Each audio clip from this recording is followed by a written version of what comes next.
নমস্কার বন্ধুরা, আমি চলে আসছি ছাঁচ পিঠে এবং খেজুরের গুড় নিয়ে। এই ছাঁচ পিঠেটি সাধারণত মাটির উনুনে খুবই ভালো হয়, কিন্তু যাদের কাছে মাটির উনুন নেই তাদের আমি আজ দেখাবো আমি কিভাবে বাড়িতে ওভেনে এই ছাঁচ পিঠে তৈরি করি।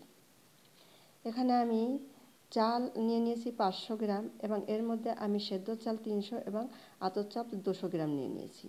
চাল দুটিকে আমি ভালো করে ভিজিয়ে দিয়েছি এবং চালগুলি যখন ভালো ফুলে গেছে তখন আমি একটা পাতলা পেস্ট বানিয়ে নিয়েছি মিক্সিতে।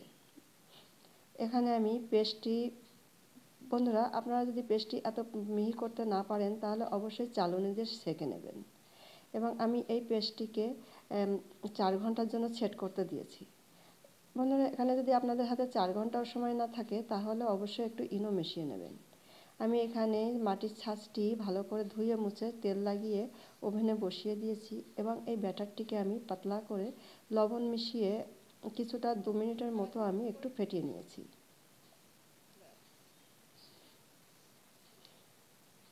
ওভেনটি গরম হচ্ছে, ছাঁচের দিয়ে আমি এদিকে অন্য পাত্রে আমি একটু দুধ বসিয়ে দিয়েছি। এখানে একটি দুধের চাশনি বানিয়ে নেব।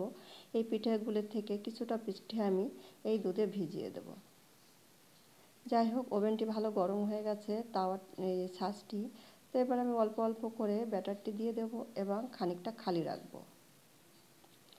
এই পিঠেগুলি করতে বন্ধুরা বেশি সময় লাগে না, শুধু চাল ভিজিয়ে নেওয়া এবং পেস্ট করে নেওয়া যেটুকু টাইম।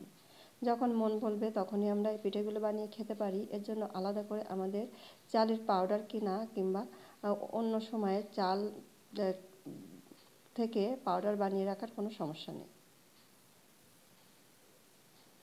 যাই হোক, এখন আমি 5 মিনিট মতো মিডিয়াম ফ্লেমে দিয়ে আমি ঢাকনি দিয়ে ঢেকে দিয়ে সেদ্ধ করব। এখানে আমি ঢাকনিটি সেট করতে পারছিলাম না, তো বাড়ির বড় দাদাকে দিয়ে আমি হেল্প নিয়ে নিয়েছি।